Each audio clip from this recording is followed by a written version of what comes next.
के जीवन को मैंने अभी यही कहा, आज तक ऐसी सत्ता इस धरती पे आई ही नहीं जिसका मन वैरागी रहा और वो पूरी तरह दिखता रहा गृहस्थ आश्रम में। ऐसा सन्यासी, ऐसा साधु तो कभी आया ही नहीं। तो साहब के जीवन में क्या रहा कि एक तरफ वो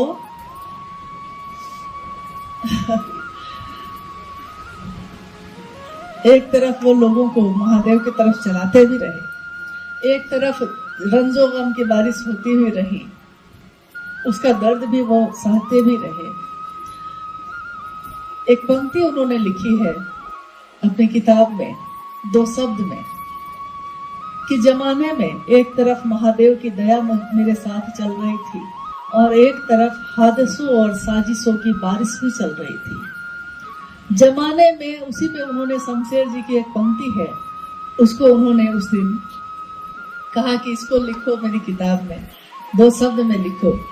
तो लिखा गया। वो साहब ने कहा कि जमाने में अपना जब तलक ये जीना होना है, तुम्हारी चोटें होनी है, मेरा सीना होना है।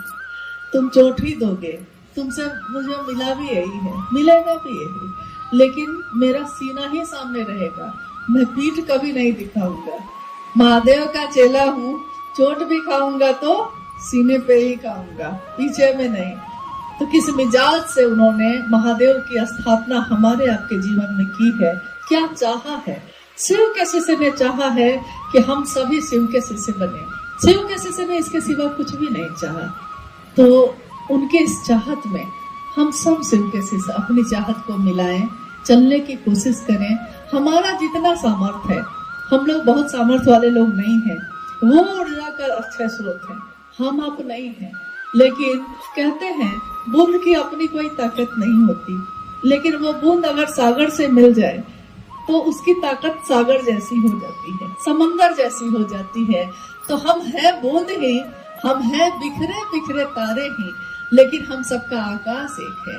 झिलमिल झिलमिल तारे हैं हम, लेकिन झिलमिल एक ही है, उसकी रोशनी एक ही है, उसका आकाश एक ही है।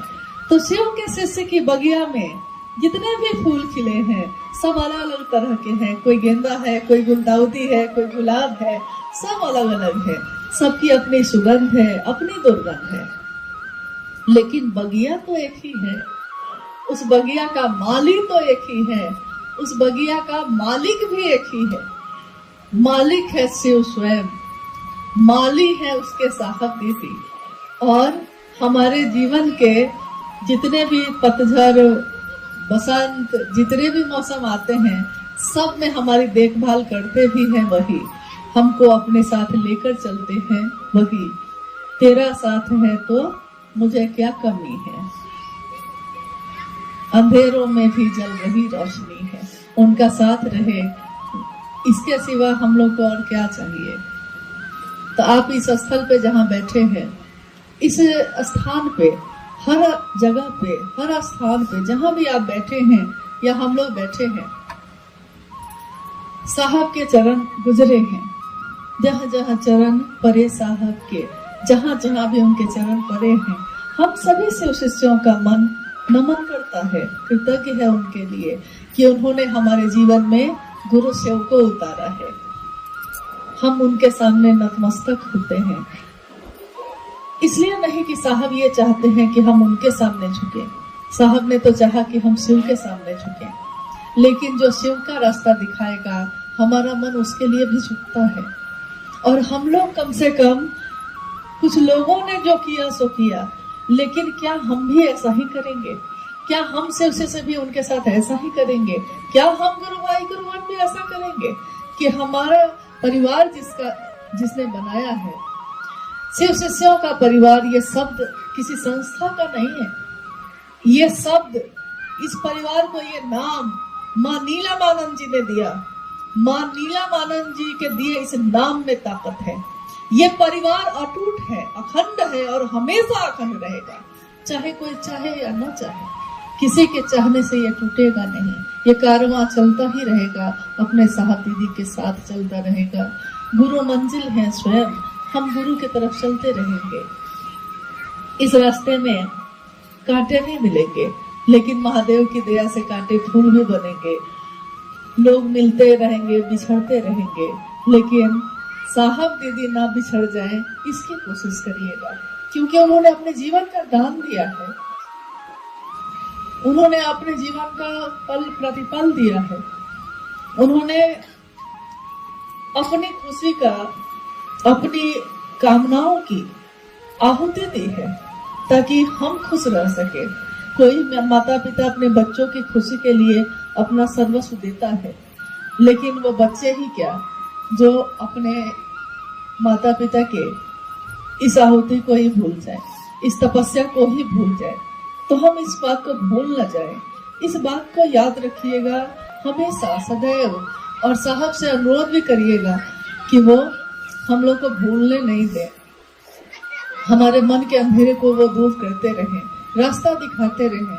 और ये प्रेम का रास्ता है, इस पे दिल से चला जाता है, दिमाग से नहीं चला जा सकता।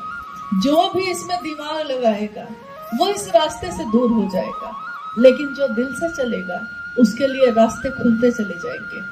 हर प्रेम का रिश्ता ऐसा ही होता है, जहाँ प्रेम होता है वहाँ दिल से काम लिया जाता है, और जहाँ प्रेम नहीं होता, व्यापार होता है, वहाँ दिमाग से काम लिया जाता है।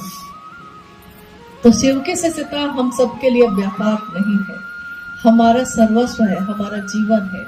हमारे साहब दीदी के प्राण बसते हैं उसमें, उस प्राण की रक्षा करना आज हम सभी का कर्तव्य है। हम जितना भर कर सकते हैं उतना भर, जहां तक संभव होगा महादेव की बात लोगों के दिल में उतारिएगा, बस इतनी ही कामना है। आप लोग को कुछ कहना है तो कहिए, क्योंकि समय भी अब 2:45 हो रहा है।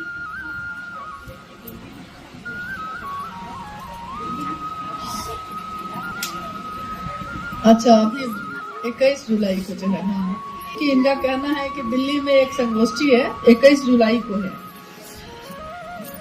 दिल्ली की ये संगोष्ठी जो 21 जुलाई को आयोजित की जा रही है, इस संगोष्ठी का उद्देश्य एकमात्र ये है कि आज साहब के शरीर से शिवलीन होने के बाद कहीं ना कहीं हम लोगों के संकल्प में कुछ हलचल सी हो रही है।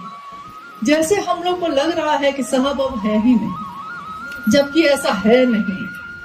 शिव भी तो आपको दिखाई नहीं देते, लेकिन शिव के अस्तित्व से आप एक पल को भी दूर नहीं होते। शिव की शिष्यता में जब भी बात चलेगी, साहब और दीदी का ही हुक्म चलेगा। हुक्म के हुक्म का हुक्म है, यही चलेगा। दूसरे लोगों की न मनसा चलेगी न कामना चलेगी। तो ये जो संगोष्ठी है दिल्ली का, ये 21 जुलाई को आयोजित की जा रही है, और इसमें सभी सक्रिय गुरु भाई गुरु बहन भाग ले सकते हैं। जगह है, अभी तक है, लेकिन बहुत जल्द 1 सप्ताह के अंदर में स्थान इसका पूरा हो जाएगा। उसके बाद जगह नहीं मिल पाएगी। इसमें दिल्ली एनसीआर के 18 जिले के लोग शामिल हो रहे हैं। इसके अलावा भारत के सभी जगहों के, विभिन्न स्थानों के, विभिन्न राज्यों के गुरु भाई गुरु बहन भी शामिल हो रहे हैं, और नेपाल के भी गुरु भाई गुरु बहन शामिल हो रहे हैं। एक अंतर्राष्ट्रीय समारोह है, ये एक अंतर्राष्ट्रीय संगोष्ठी है, और ये संगोष्ठी हमारे गुरु शिव और हमारे साहब दीदी को समर्पित है। तो कम से कम मुझको लगता है कि साहब दीदी के प्रति हम लोग को ये विश्वास होना ही चाहिए कि वो हमारे साथ ऐसा नहीं करेंगे। वो किसी को विशेष नहीं बना के गए, वो कभी किसी को वरीय नहीं बना के गए, उन्होंने कोई उत्तराधिकारी नहीं बनाया है। बनाने की जरूरत तब होती है जब शिव नहीं रहेंगे। अरे जब गुरु नहीं रहेगा तब ना उसका उत्तराधिकारी बनता है, लेकिन गुरु तो शुरू से हमारे शरीर में नहीं है, और वो हमेशा शरीर में नहीं रहेंगे। मतलब महादेव कहीं गए हैं कि उनके जगह पे किसी और को बैठा दिया जाएगा? तो ऐसा तो कभी न हुआ है न कभी होगा।